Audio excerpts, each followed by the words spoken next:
ലോക ടെലികോം വിപണിയിൽ വീണ്ടും വിപ്ലവം കുറിക്കാൻ ജിയോ ഒരുങ്ങുന്നു. ഇത്തവണ ലക്ഷ്യം ഡാറ്റയല്ല, പകരം ആർട്ടിഫിഷ്യൽ ഇന്റലിജൻസ് അഥവാ AI.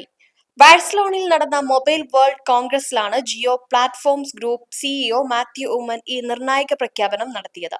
വെറും ഡാറ്റ കൈമാറ്റത്തിൽ നിന്ന് AI സേവനങ്ങളുടെ പവർ ഹൗസായി മാറുകയാണ് ജിയോ. വോയിസ് കോളുകളിൽ നിന്ന് ഡാറ്റയിലേക്കും ഇപ്പോൾ AI പ്രോസസ്സിംഗിന്റെ അടിസ്ഥാന യൂണിറ്റായ ടോക്കണുകളിലേക്കും ടെലികോം വിനിമയം മാറുന്നു. ലോകത്തിലെ ആദ്യ സ്കെയിലബിൾ AI ടോക്കൺ സേവനദാതാവാകാനാണ് ജിയോയുടെ ലക്ഷ്യം. മുൻപ് ഡാറ്റ വിപണിയിൽ ചെയ്തതുപോലെ തന്നെ AI മേഖലയിലും വലിയ വിലക്കുറവ് ജിയോ കൊണ്ടുവരും. Dollar per token per what എന്ന പുതിയ മാനദണ്ഡത്തിൽ ലോകത്തിലെ ഏറ്റവും വില കുറഞ്ഞ നിരക്ക് ലഭ്യമാക്കാനാണ് കമ്പനി പ്ലാൻ ചെയ്യുന്നത്. ഇതിനായി സ്വന്തമായ ഒരു ഇന്റലിജൻസ് ഗ്രിഡ് തന്നെ ജിയോ വികസിപ്പിക്കുന്നുമുണ്ട്.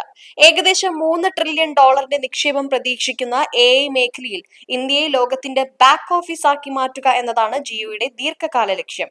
ഇന്റർനെറ്റ് നൽകുന്ന പ്ലാറ്റ്ഫോമുകൾ എന്നതിനപ്പുറം ബുദ്ധിപരമായ തീരുമാനങ്ങൾ എടുക്കുന്ന ഉപകരണങ്ങളുടെ അടിത്തറയായി നമ്മുടെ ടെലികോം നെറ്റ്വർക്കുകളും മാറി. News desk ഗ്ലോബോൺ.